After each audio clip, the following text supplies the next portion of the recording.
So just going back to The Simpsons, can you talk about some of your favorite celebrity guest stars? You never know who's going to like freak you out to meet them. I never do anyway.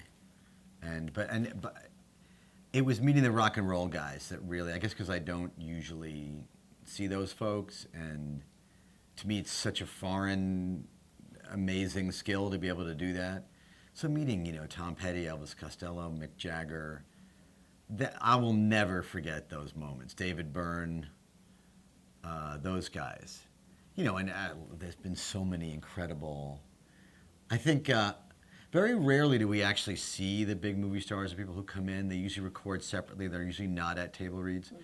Mel Gibson did a table reading with us, and he had to say, Frank's catchphrase is Glavin, even though he doesn't really say it Glavin, but they say that he does. But anyway, Mel had a line that said, I guess Frank had written an audience card in one of his movies, and he's reading, goes, "What does this mean? I thought your movie stunk. Glavin." There's something about Mel Gibson just having to sincerely read Glavin really made me happy. That stands out in my brain. Eric Idle came one day. I ended up working him later on Spamalot, but I didn't know him in time, and I was a Python freak, and having Eric sit in with us stands out to me. Oh God. Here with Stephen Hawking was a fan of the show. He actually did the show. Okay, he was in an episode, playing himself through his talk box that he uses, and he came. But on a different day, he came to a table read because he was visiting and he was a fan of the show, and we were all very excited that he was coming. And he was late, very very late. Even by Hollywood standards, late. And we got to kind of get going because the writers have to hear it and get rewriting 10, 20, 30, over 30 minutes late. And everybody's starting. What happens in Hollywood when that goes on at these things is like people start whispering like, well, do we start? What do we do? Like there's like this rumble. People start acknowledging the elephant in the room like maybe we should go. And so the conversation's now loud, like, well, what do we do? Do we start? Do we not start? And Harry Shearer, without looking up from his newspaper, said, "Does the man have no concept of time?" Which is my favorite, I think it's my favorite joke I've ever heard made in my life. Brilliant, yeah. Does the man have no concept of time? Meeting him, that was a pretty big deal that day. Mm-hmm. Yeah. What's the most fun for you about being on the show still 25 years in? I still really love, doing voices and having an outlet for that, and being a part of such an iconic thing that's really so funny, and brings people so much joy. It's really just a great thing to be on the inside. I've done it now for more than half my life spent doing it. And you don't get tired or bored of the voices or the characters? I do not. I mean, I guess if I had to grind it out the way we did in the beginning, where every Monday I'd have to be there doing it for 8 hours, it's really tiring vocal work because, as you noticed earlier, you really are. You have to put your body into it. It's about as tiring as acting is, and that's hard. And it's in acting, you don't act for 8 hours. You shoot maybe. Of an 8-hour day, 12-hour day, I said you're actually shooting maybe 3 of those hours. You're really concentrating and doing it. The rest is getting ready and setting up and going to lunch, you're getting makeup or talking about the scene or whatever. With voiceover stuff, you're just doing it wall to wall. It gets very tiring. If I had to keep doing that, I'd probably be exhausted and complaining about it. But no, why would I? It's the most fun ever. So no plans for you to ever, as long as the show goes, you'll go? Well, don't tell. We're in the middle of a negotiation right now, so I don't know actually about that. That actually. We'll see. There's been, they're really public, the negotiation battles. You guys have had a couple now over the years. Do you think that impacts anything with the show or the public's perception? Or I don't know about the public. I don't think people tend to care about that. I think once a thing is settled, they just, people either think you're overpaid or not, but they don't really think. I don't think about it in terms of anybody else I see that I enjoy or in sports or in entertainment, so I don't think anybody else does either. It's just a necessary evil to business, I guess. Don't listen. We could do. Don't give me someday when it's all over with. I'm going to sit and give a very long interview about how fascinating all those negotiations were, because there have been many, many, many, many of them. And from a business point of view, Yeah. they are very, very interesting. I'm sure. They are. I mean, but if any one person left the show, could it continue? Could any one of you pick up, like, say, for Dan, if he left, or? You know, I honestly don't think so. And that theory's been tested a bit over the years for a variety of reasons. And I actually don't think so. I think the show would genuinely suffer. Yeah. I tend to agree. Yeah. What is the legacy of The Simpsons to you? I don't know. I mean, I think it will stand the test of time, if nothing else, by sheer volume. Like at least a quarter of them, or some percentage of them would say, well, like these episodes, which, 10% of the episodes are going to end up being something like 60 of them. So even if you just take the top, what you consider the top 10% of what we created, they capture the time. I think they broke ground in some comedic ways. They opened the door for certainly things like, South Park and Family Guy, and for a lot of kids growing up in the same way that for me, Bugs Bunny and Monty Python and Saturday Night Live sort of opened my mind. It was like, whoa, I didn't think people could be funny that way. I think The Simpsons, certainly when they were first doing it, had a similar effect. And it's one of the things that contributed to the collective consciousness, and it's listen, I just provided fun voices for it. I really was just a worker bee over there. It's really those writers and the creators that deserve the credit. Right, as they say, they would never even conceive of some of these characters being real flesh and blood without the voices. So. Well, we did our end. We did our end joyously and well. Yeah. But look, are there 20 other voiceover guys who, if they were there from the beginning instead of me, would they have done as brilliant a job? Probably, for sure. Well, maybe 10. So we're going to talk about some non-Simpsons work. How about that? We're going to move away from The Simpsons. I think that's wise.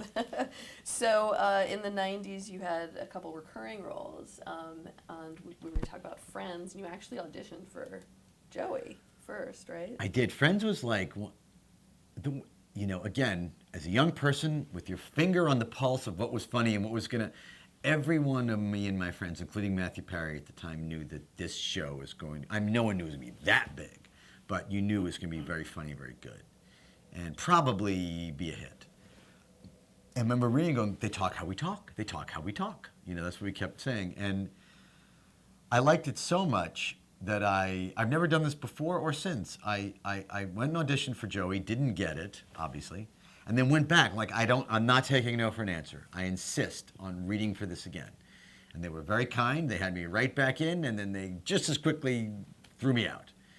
And then they were, I think, I guess they, what I think happened in between when I didn't get Friends and it came out, I did the movie Quiz Show and did fairly well in that. And I think based on that heat, they thought of me, I think more based on that movie than my 2 failed auditions, they thought of me to play David, the scientist guy. And it was just a real pleasure to be a part of that show. And it's because most shows take a little while to sort of hit their stride. Friends from the beginning was a huge hit. And it was exciting to be a part of that right away.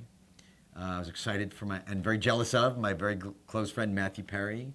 So it was fun to join him in that crazy journey. And they did such a nice job with that character. And it's my only chance I ever got to work with James Burrows, who's a frickin' genius. And it was an incredible experience. I was really glad. The Simpsons, obviously I'm so glad to be a part of it, but that just feels like part of me. It's like part of my family. But the Friends, I feel like I really got to sit in, on a crazy phenomenon that was very outside of myself. I'm glad I was there for over the years. And do you wish David had wound up with Phoebe? I do. I was actually very bummed when... I'm friends with Paul Rudd. I still give him shit about that. In 1999, you won an Emmy for your role as Mitch Albom in the TV movie Tuesdays with Morrie. Yeah. Can you talk about that experience in working with Jack Lemmon? Yeah, that was, a seminal.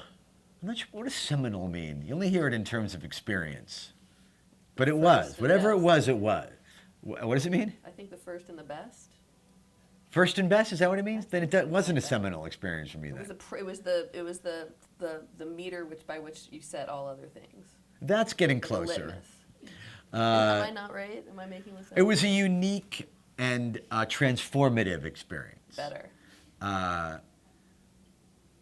I didn't usually up to that point get to do much emotional, serious work, dramatic work like that, and so that was challenging and scared me a little bit. Let alone doing it with Jack Lemmon, who was very into it. I mean, that sounds silly because obviously he was always into his work, but he seemed to have a very personal and emotional connection to the material, and we found out about halfway through shooting it, it's because he was quite ill, very ill. And I think he was finding a lot of comfort in working on that role, given that he was dying. I don't know how else to say it. It was actually helping him, and he was an open book. I don't know if he was always that way, but maybe because of the role he was playing or because he was dying while he was doing it. He didn't die right. He lived another year or two after that, but he got very, very sick right after we were shooting. And I don't know whether he was always that open or just because of the timing in his life. But he was very forthcoming about his life, his work. And I realized that quickly, and I'm not stupid. I asked him, it was like having can you imagine getting to sit next to Jack Lemmon for 6 weeks and to get to ask him anything about acting you feel like, and he was willing to give long answers? What are some things he told you or shared? He said the older he got, kind of similar to what I mentioned earlier, one of the things that put the bug in my ear to not be so perfectionistic about getting things right, necessarily finding one way to do them right. He said that early in his career, he would really work it all out, especially comedically. It was almost like a dance that was choreographed, that he really took the time to exactly how he was going to do it. And he was rather brilliant at doing that, as we know from Some Like It Hot and many other things. He said, but as he got older, he got less and less interested in planning a specific way of doing it, and just kind of would set what was important to him personally about the material, about whatever he was doing, and just kind of show up and commit to that. And maybe think there might be a few different ways he might go about trying to achieve that result that character wants, and just try them. And I remember when he said it, I guess I was about, how old was I? 99, so. I guess I was about 20, no. I was about 30, I was about 34 or 35. It sounded like a good idea, but I couldn't imagine really being brave enough to do that. And I'm happy to say that my journey the last 15 years have been getting me to a place of taking that advice more to heart. Some actors do that naturally, but I didn't. Did you know that, I guess people know this, Jack Lemmon before every take would say the same thing. He'd say magic time for and I mean every single take.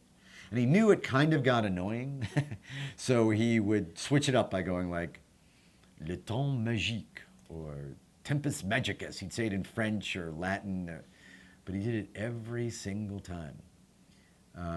It was a real superstition he had. He talked about his father was a baker, and I related to this because he couldn't. He worked for his dad some, and I worked for my dad too. He never really wanted to be a baker. Thank goodness for the rest of us that he didn't feel like being a baker.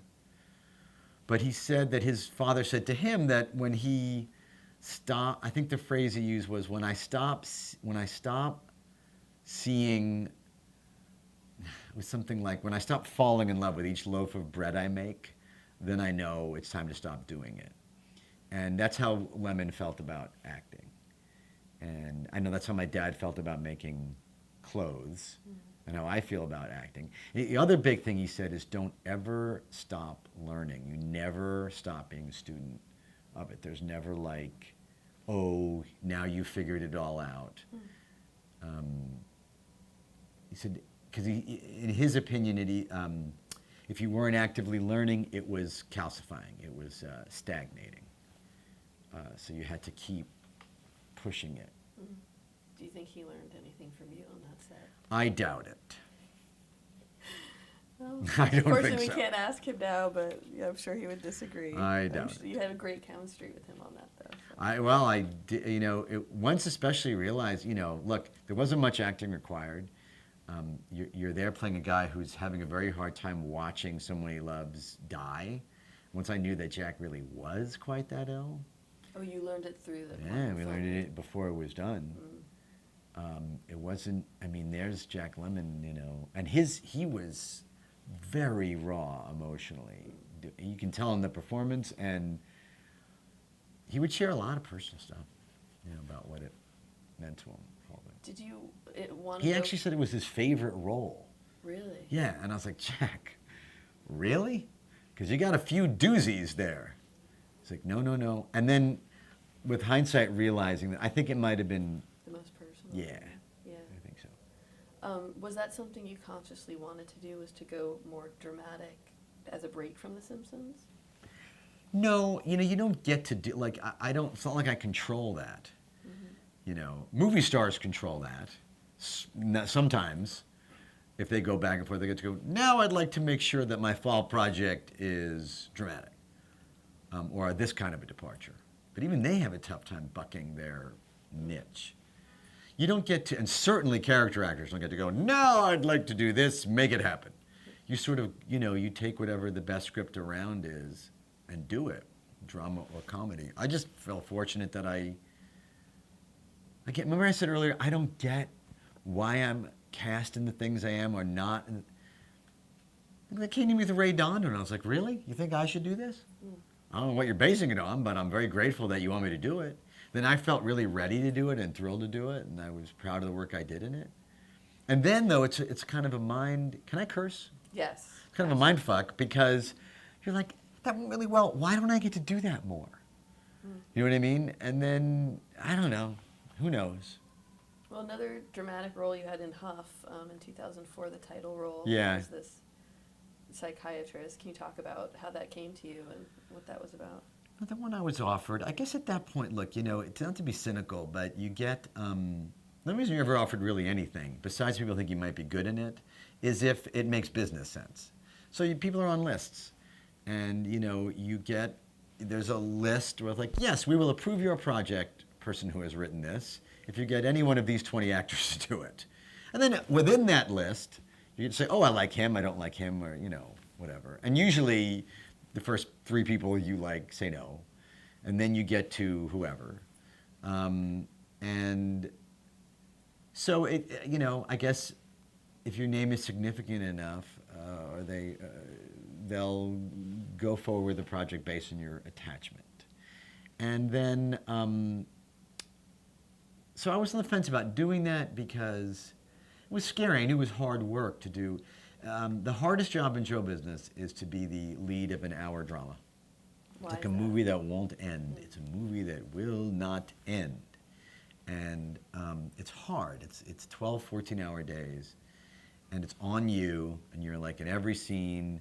And usually you have some say also producerially, so that's a whole nother job you're taking on. And the beginning of any show, comedy or drama, the first year is very, very hard to find the right formula and the correct way to do the show. So, and that show was about hard things. Not to mention a drama like that is, it's more fun to shoot comedies. It's being silly and make each other laugh all day. In dramas, it's about, wait a minute, let me get in touch with my worst memory from being 12. Okay, got it. Now let's shoot the scene. Fun, spending the day like that, and it was hard, and creatively, the head writer and I, we didn't always see eye to eye, which can often make the best creative combination. It's good to have that kind of point counterpoint, but it's hard on a personal level. Not that we were like we didn't make it personally yelling, screaming at each other, but it's uncomfortable. Yeah. You know, so it's hard on top of hard. But it was very gratifying, and it was fun to work with my buddy Oliver Platt. And you know, it's funny, but at the end of those 2 years of that show, I feel like we were finally getting into the realm of, oh, this is kind of fun. We've sort of sorted it all out, and we know what it is, and we agree on the tone, and then they cancel it. Why do you think it was canceled? I kind of know why. I mean, first of all, it wasn't very highly rated. That's the main thing. But it had a very faithful following. You know, I think plain and simple, I think that Les Moonves took over as head of Showtime that year, and I don't think the show was his cup of tea. I think he just didn't care for it. I think that was the main thing why we didn't stick around. I think that if he really believed in the show, we would have stuck around even despite. And if the show had great numbers, he wouldn't have pulled it, obviously. Right. Such as Hollywood, I guess. Yeah, yeah. So talk about how you came to produce and direct Fatherhood, the documentary series. That's a crazy story.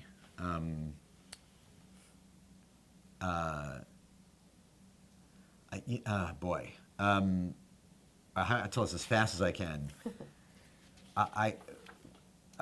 My girlfriend and I were together for many years. The question was less, do we get married than do we have a kid?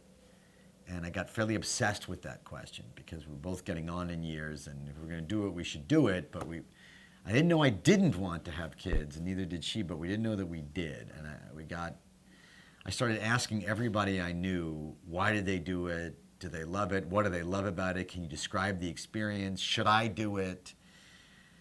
And especially my poker buddies got the brunt of that. Those guys I've known for years and I'm closest to. And they're all, you know, when I met them, they weren't daddies and now they are. And they were, as you might imagine from poker buddies, very fed up with this line of questioning quickly. They're like, couldn't care less whether they have a child or not, deal the cards. Who gives a shit? Play poker. And one day I said, you know, the only thing I'm qualified in life to do is prepare for a role. That's all I know how to do. So if Katie ever walked in, said she was pregnant, what I would do is I would follow you morons around and to see how you parent, because that's all I know to do is to copy what I'm seeing. And my buddy at the table went, that's not a bad idea for a documentary. And we started shooting that. It was me just going around going, why do you want to have kids? Kids seem annoying to me. I don't get it. Isn't this boring right now? What are you doing? Why are you doing it? And in the middle of shooting that, my dog of 16 years, Annie, started to die. And she was blind and deaf and senile, and I'm like hand feeding her. And actually, it was like taking care of a child towards the end. And we're shooting all this, and I'm noting that ironically on camera. And the day the dog died, we found out we were, quite by surprise, pregnant. And the documentary then changed, the focus changed from hypothetical to real. And I really almost in a panic went around, and then all people saying, please, I'm going to be a father. What the hell? How does one prepare for this? And which I would have been asking whether we shot it or not. And so we ended up talking to a lot of my friends, a lot of famous people, a lot of experts, people on the street, anyone. And you know, over the first 3-4 years of my son's life, you know, there's certain questions, like things that you don't, like, how do I deal with a tantrum? Like, tantrums are like this thing, like, what the fuck is this? How do you possibly handle this insane thing? And there are, like, people have a lot to say about this stuff. You know, what's the appropriate amount of screen time for a little one now? How do you handle that in their lives? How do you talk to them about death and sex? It came up, my father died when my son was 3. Daddy, what's dying? Where's Grandpa? I mean, how do you answer that question? So whatever questions organically came up in the first few years of my son's life, we ended up doing these, you know, 10-minute episodes for AOL, and that became the series Fatherhood. Mm-hmm. I got a lot out of it. And we'll probably build up questions for another 3-4 years and then do another cycle of them. You know, from when my son's about 8. Mm. Are there things that you share with your son that you recall from your childhood, like favorite television shows or actors, or what do you both like watching together? My son's almost 6. He's just got into a phase now of loving, Daddy, tell me another story about when you were a kid, when you were a boy. He likes when I get in trouble and when I get hurt. He likes those stories in particular. And we're very limited on, as someone who was raised by the television and was aware of the pitfalls of that, we're very guarded about, too much screen time. It's really addictive, and it's really, something to be watched. He gets to do it, but not too much. We stick to the stuff that's age appropriate, and then let him choose within that. Jake and the Neverland Pirates is probably his favorite. Loves anything Peter Pan related. Huge for him. Loves it. Do you have any mentors or role models for yourself that you had growing up in terms of acting? Apart from the people along the way who gave me encouragement here and there, my acting teacher, Roy London, my son's middle name is Roy, after Roy, and I was not someone, I was a natural mimic and impressionist and copyist, and to have the confidence to be myself and act was I didn't have it, very foreign to me. And I studied with Roy for about 5 years and really had to learn that from Roy. And as a result, I think my Simpsons characters got funnier. I was already doing The Simpsons, but I think the work there deepened a lot because of Roy's influence. And I don't think I ever would have been able to do the work I did in The Birdcage, for example, if not for studying with Roy. I think I got funnier as a result of working on that level and being more personally, being able to bring myself into my work more. Other than that, look, being around The Simpsons, for all those years, Dan Castellaneta and Harry Shearer, watching them all through my 20s, how easily they did these characters, how easily they improvised within them, or did variations on scripted takes. That was, I couldn't have learned. They weren't sitting me down and giving me lessons, but watching them, I really learned a lot. Maybe more than, maybe the most of all I learned watching those guys go about their business. What advice would you give an aspiring performer or voiceover actor? It's harder to break into voiceovers than acting because less people do it. In acting, because if you're a voiceover person, you can do it till you're 70 years old. As long as your voice is holding up, doesn't matter. What you look like doesn't affect your casting. And people tend to go back to the trustworthy, the folks that they know can do this more. But I said this earlier. You have to really love it to an inordinate degree. That's the first thing, and really just get a lot of joy out of doing. Not make yourself. You have to get a lot of joy out of wanting to get better at it and trying it, and in whatever venue, whether it's for 3 people, some weird improv show you're doing, or some theater performance where you're not getting paid and the show isn't very good and 9 people show up, or whatever class you're in. You have to really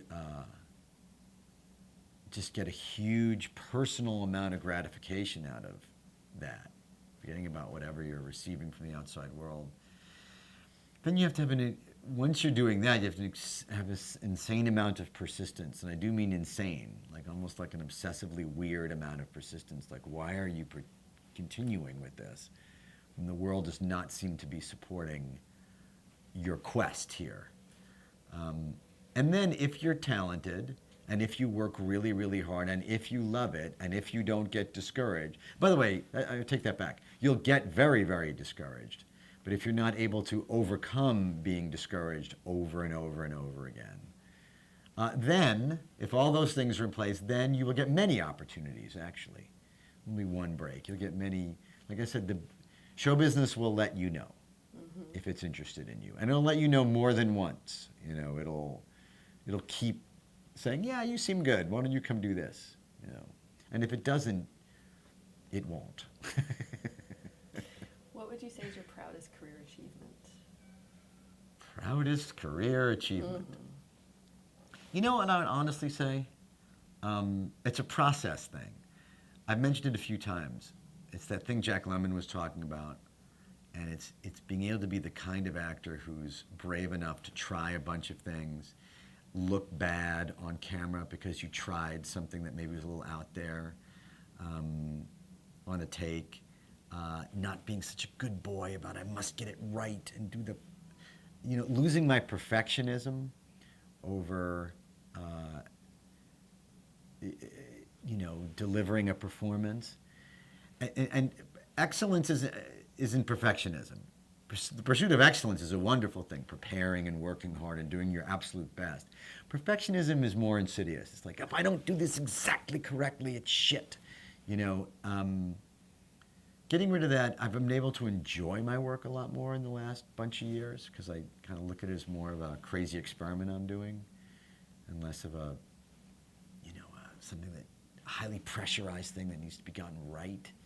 I think I'm honestly most proud of that professionally, just that I've come to a point where I'm able to really enjoy the work and I think be better at it, than I used to be. Any career regrets? I don't really. I mean, I'm not one of the,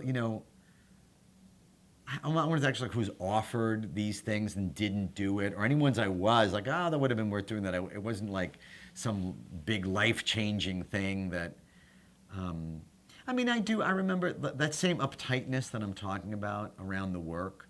I had it around my career as well, and like I remember after The Birdcage came out, I had a lot of attention. It was a big break for me, and I was very uptight about getting the next right job. It was that kind of a cousin to that perfectionism I was talking about.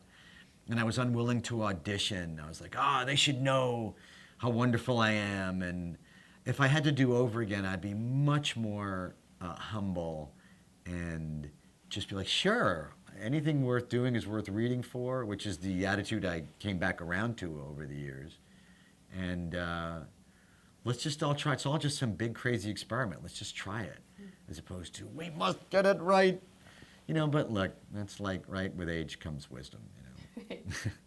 What would be your dream role that you haven't yet done? Any projects or roles that you would want to do? Peter Sellers was a hero of mine, and my heart was kind of broken when HBO did a wonderful film about his life that Jeffrey Rush ended up doing.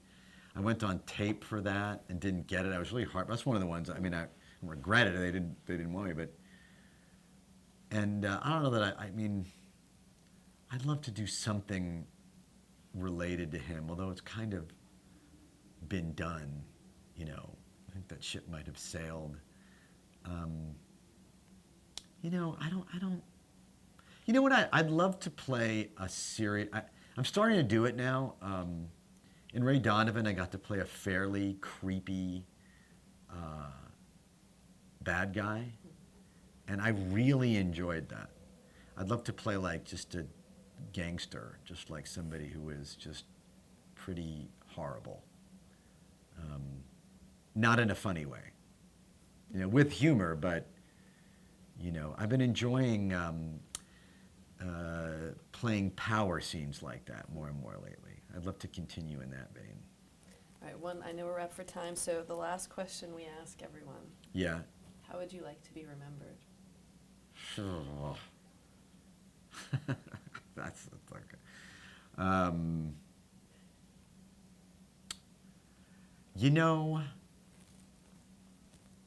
hey boy, that's a tough one.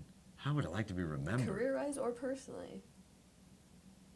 You must have thought about it now with your son. Well, yeah.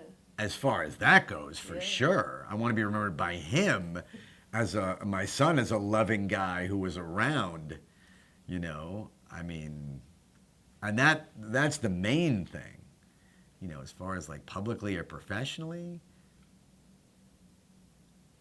I tend to look at myself as like either a voiceover guy who's way overachieved or as a movie actor who had to settle for voiceover acting depending on how I'm feeling about myself on any given day. But I think, honestly, really somebody who never didn't always give their best. I never shortchanged the process or, the audience or myself or my fellow actors or the director, anybody I was working with, at least to the best of my ability. I always saw it as it's really not my job, but my sacred responsibility as being fortunate enough to get to do this, to give my absolute best and all. So I would settle for that. But people don't really know that, I guess, but I'm saying it here, so now you know. Now they know. Hank, thank you so much for sitting Sure. with us, and we'll let you get to your next gig. Thank you very much. Thanks a lot.